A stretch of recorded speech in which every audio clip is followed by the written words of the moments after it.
And the third word that I want to share with you is span. And that is span the distance between where you are and where that other person is. Now, there may be some intervening conversations that you have to have, depending on how many people are in the church lobby, where you can say, "Good morning, George," and just, give the body language to say, "I got something else to do. I'm not ignoring George, but I'm not going to engage with George. I'm going over here to this person whose name I do not know." And you can walk up to them and say, "Hi, I'm not sure that I've ever talked to you before." You can, I don't know if you've ever watched those old Columbo movies. Yeah, they're kind of fun to watch, but act a little naive and a little awkward if it's kind of natural for you to do so. Be a little awkward. Make them feel that you're just ordinary, not that you're aggressive, but that you're just interested in their life. And you can say, "I don't believe we met. I just wanted to introduce myself. My name is Gary." And they might say, "And my name is," but don't you say, "And yours is." If they don't give you the name, that's okay. Have a conversation, talk about the weather, talk about the things that people talk about. If they're One of the things with men is often they're sports fans, but usually they like to talk about their occupation.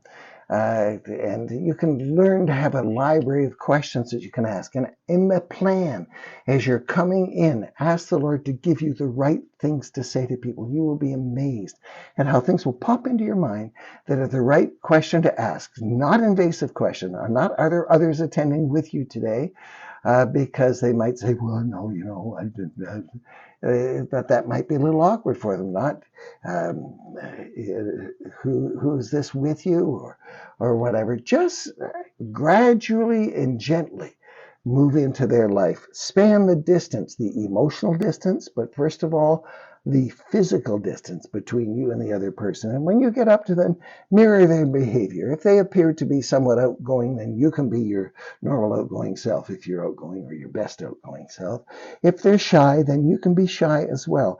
Mirror their body language. If they're leaning on the wall, then you turn sideways and lean on the wall beside them and say, "Hi, how you doing?" Just as gently as can be. If it's a teenager who's got their face buried in their phone, which is not just teenagers who are doing that, well, you can walk up and say, "Good morning. Am I interrupting something important here?" "Oh, no, I was just," "Oh," our phones. And you have a conversation about phones.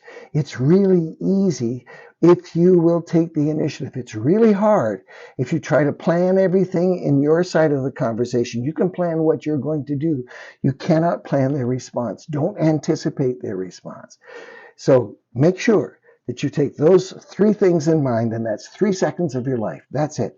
Now, can you imagine if everybody in the life of your church were to do that every week?